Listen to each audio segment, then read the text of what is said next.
Muaji Ramazan, siç dihet, është muaji zotriu i gjithë muajve tjerë. Dhe këtë përzgjedhje ka bërë vetë krijuesi i gjithësisë.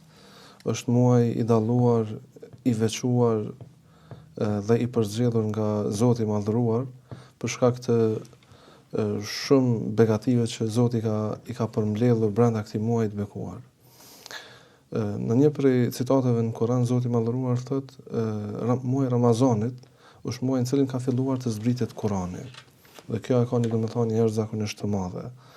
Pastaj, përveç se në këtë muaj të bekuar ka filluar të zbritet libri i Zotit, libri i fundit i dërguar nga Zoti tek profeti i fundit, profeti Muhammed, bekimet e Zotit qofshin për të, libër ky i cili i përmbledh gjithë librat e mëparshëm, të cilët Zoti i Madhëruar u ka dërguar profetëve të mëparshëm para profetit Muhammed, bekimet e Zotit qofshin për të.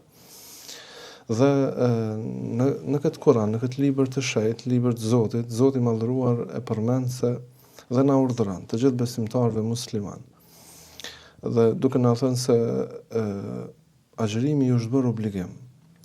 Ashtu siç ishte obligim edhe për ata që ishin para jush, në mënyrë që të bëheni të devotshëm.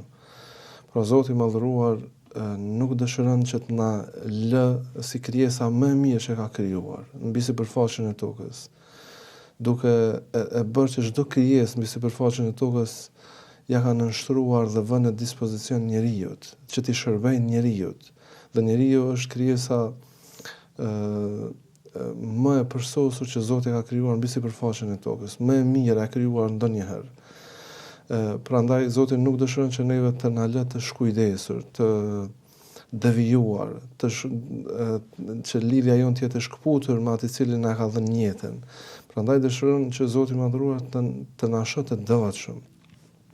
Dhe një prej mënyrave që na bën të devotshëm dhe arrijm devotshmërinë është edhe agjërimi. Agjërim ky jo vetëm duke qëndruar larg ushqimit dhe pijes, por me një fjalë agjërim me gjitha gjymtyrët e trupit, me gjithë qenjen. Për shkak se vetë Ramazani është një muaj që duhet të jetë reflektim shpirtëror, reflektim mendor, reflektim psikologjik, reflektim fizik, që njeriu të reflektojë me tërë qenien e tij dhe agjërimi ta bëjë po ashtu me tërë qenien e tij. Dhe mbi gjitha ky muaj kërkon nga ne që të kemi disiplinë mendore, disiplinë shpirtërore dhe të jemi të kujdesur në çdo aspekt dhe në çdo hap që e hedhim.